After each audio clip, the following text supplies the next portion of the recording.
Alright, hello everyone. This is the series I was talking about I'd be doing, but it's not Monster Queen. This is What If Female Deku Was Space Godzilla? Because I saw one other What If YouTuber do it where it was just Deku with Space Godzilla's abilities. So I thought, hey, how about I do my own spin on it? So, basically, this is how... Let me explain a few things. So in this universe... In this universe, Inko and All Might are married in this one. Not Hizashi. Inko is not married to Hizashi. Two, Inko's hair will be black instead of the usual green hair.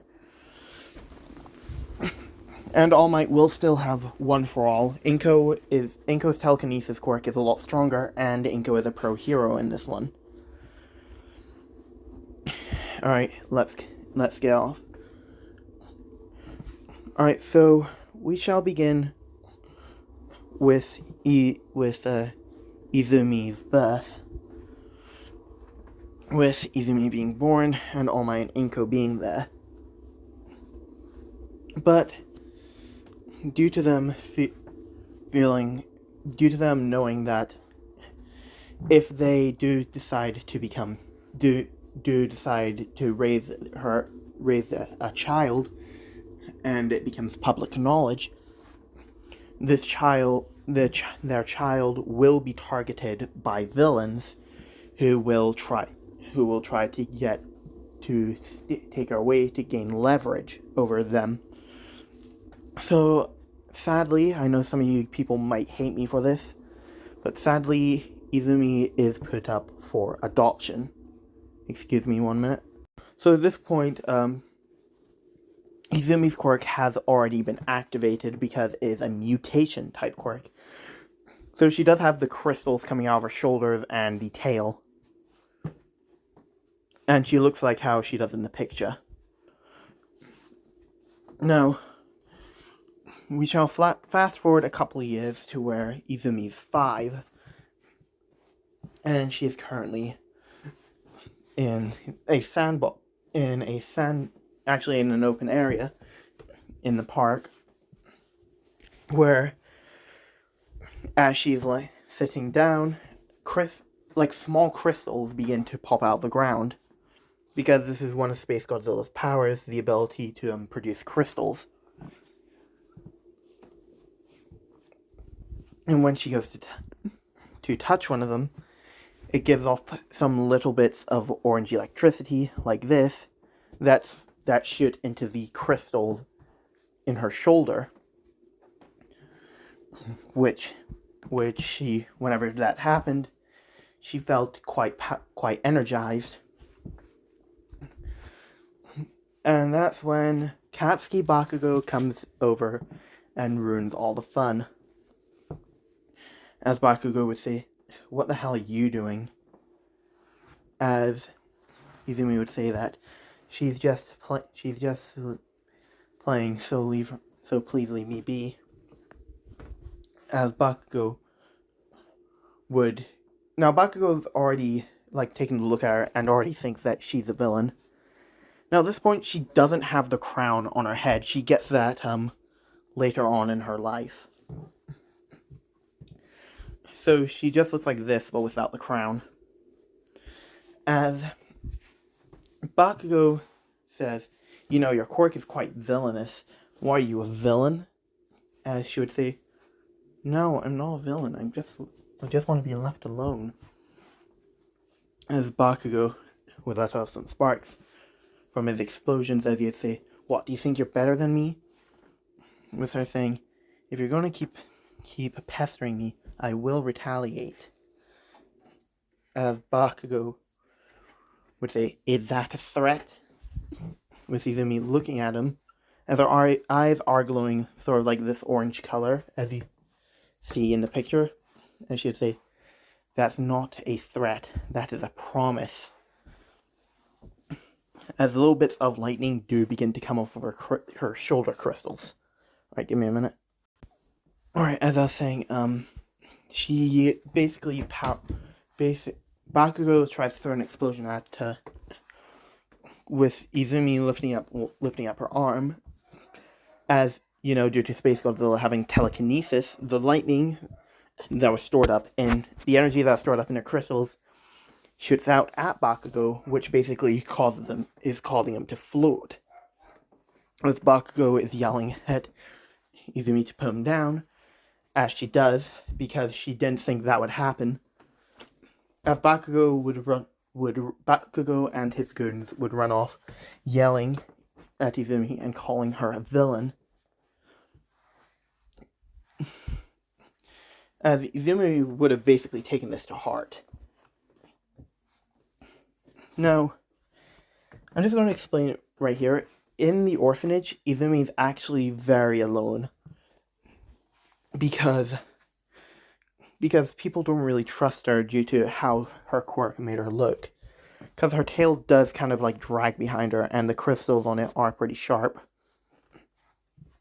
As she would basically, in the orphanage, she would basically be wandering around alone, not talking to anybody, which does make her angry and upset because she feels alienated just because of how her quirk made her look, and she began to resent her quirk. As one day, at the age of 10 years old, Izumi would just run away.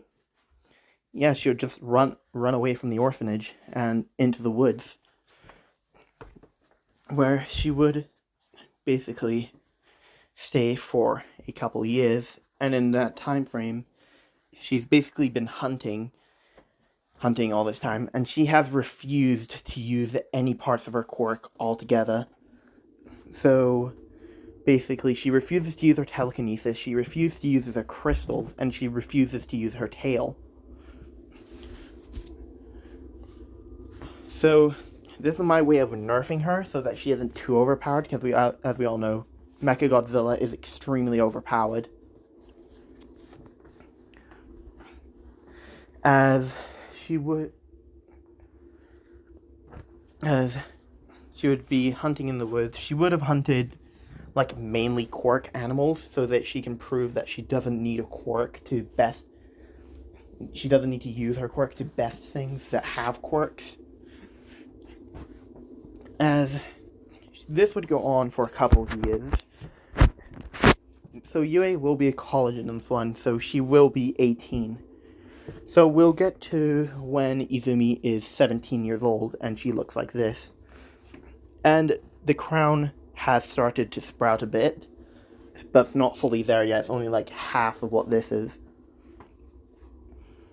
The crown is that you see. As she is basically prepping herself a meal when she hears some people in the forest, as these would be the pro heroes, who have gotten in reports that a young woman, is in the forest because one time she accidentally slipped up and was spotted. So, the pro heroes have been sent in. Now, these pro heroes include All Might, Endeavor, Mirako, Hawks, and Inko. Now, since All Might and Inko haven't seen their child in 17 years because they put her up for adoption and they just forgot about her, they don't really remember what she looks like. So, while they're looking for this girl, Izumi was thinking, damn it, these pros are going to find me. Because there's no time like the present then. As she would, for the first time in years, she would use her quirk. Now, due to her not practicing with her quirk, because she's basically resented it, she's not got that good a control over her crystals or her telekinesis or the breath weapon that she has. So she basically couldn't touch the ground as crystals would begin to sprout out, as they would begin to send electricity into her send power into her shoulders, into the shoulder crystals, I mean, as her eyes would begin to glow orange, as the pros have noticed that the deeper they go into the forest, the more crystals there appear to be. As they would find the young woman just standing there with the crystals, as they appear to be shooting some light, or what appears to be orange lightning, into her shoulders. Now Endeavor, being the impatient douche that he is, immediately thinks that she is a villain and tries to attack her by throwing a blast of fire at her, with her immediately turning around and using the... Oh, sorry about that, I nearly dropped my phone there. With her then turning around and using her breath weapon on Endeavor. Now this would immediately cut... It wouldn't really cut through the fire, but it would sort of like prevent it from moving towards her, as she would then blast it back at Endeavor, which would hit him and send him flying. With Mirko coming in and trying... Mirko and Hawks coming in, due to them attacking Endeavor, as they would try to stop her, with Izumi then using her telekinesis to grab Mirko and throw her into Hawks. As Hawks and Mirko would basically fall to the ground, but not unconscious, they'd just be heavily injured. With Inko then basically picking up a boulder, but it's not big enough to where it would kill Izumi if it hit her, as she would then throw it. With Izumi then snapping her finger, as one of the crystals then launches into the air and heads right for the rock, where it would explode. As Izumi's power consumption, which is basically the crystal, which is, for those of you who don't know, the crystals that Space Godzilla creates can basically give him power. So since Izumi now only has 2 of them, that power has been cut. The power she can output has been cut in half. As she would then try to use her telekinesis to lift up Inko, which she does manage to do, but it isn't as strong as it could be if she had trained it, as she would as All Might, due to her being distracted, would come in and destroy her other crystal, which she would basically yell out in pain over, due to it sending a massive shock of energy into her shoulder crystal, which did hurt her a lot, as she would drop Inko and immediately look towards All Might in just pure rage, as she would then basically smack All Might in the face with her tail, which would send All Might flying back a fair bit, as she would then basically use her whatever energy she had left for her telekinesis to basically lift herself up and fly away. And that is where I'm going to end this part off. I do hope you guys enjoyed it, and you guys get to decide whether this will be a hero, a villain, or a vigilante. So I will see you all next time.